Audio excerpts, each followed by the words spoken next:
There is a Sanskrit word, Sudha. Sudha means nectar. How does nectar get this name? Sushtu dhiyate iti Sudha. One which is drunk with interest by all. Well, that is why they call nectar as Sudha. It should be so tasty. But on the contrary, there is Tamil proverb. Any food item without salt should go to the dustbin. In some temples, they always add little bit of salt, even in Sakarai Pongal, the item with jaggery. You can see in Srirangam, the Aravanai is so tasty because there is some salt added to the prasadam while cooking.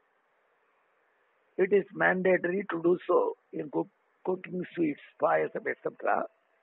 to add a little bit of sugar. People can try in their kitchen and they will get appreciation for their Sakarai Pongal.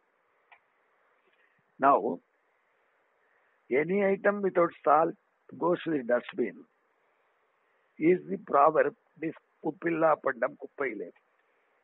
Despite this, in a temple near Kumbakonam, some 6 kilometers east of Kumbakonam, called Uppaliyappan Sannidhi, there is no salt added to any prasadam.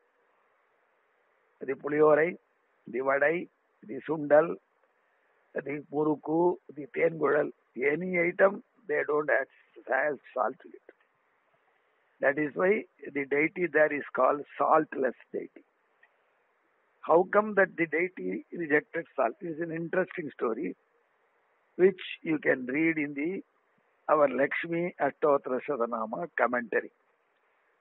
But though there is no salt in the prasadams, if you taste in the temple, inside the temple, the prasadam will be really so tasty that you would love to have prasadam without salt in future. Now, the background story is interesting, which you can get from my Lakshmi Ashtotra Shatanamavali Stotra explanation for this name Sudha. Why all these items are so tasty in the temple? While you enter the temple, you are supposed to declare that you have not smuggled any salt inside the temple.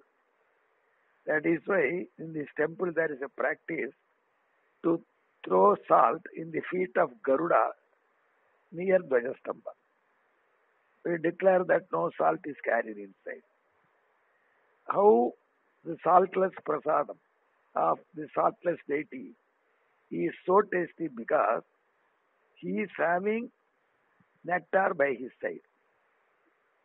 Yes, Devi by his side is nectar. The Sudha's presence makes him eat everything well. Because the Sudha embodiment of that nectar is by his side. Lot of trouble he took to bring her out of the milky ocean. And then came Sudha. Sudha is the ultimate goal for which they tried. But Devas got their Sudha, the nectar. And the Lord Narayana, who guided them to chant the milky ocean to come get out Lakshmi from it, enjoyed the Sudha of Sudha. Because she is the essence of Sudha. Once you have got that Sudha by your side, any item even without salt will be tasty. So if you meditate upon the deity Lord Uppaliyappa in the temple in Uppaliyappan Koil near Kumbakonam and meditate upon Bhumi Devi by his side, everything will be tasty for you. So try this and then enjoy. Go to the temple and eat this saltless puliyorai and you will be very happy. Sure, everything will be tasty in your life. Thank you. Let us meditate on Bhumi Devi of Uppaliyappan temple and do the japa Sudhayai Namaha. Wish you best of luck. Thank you.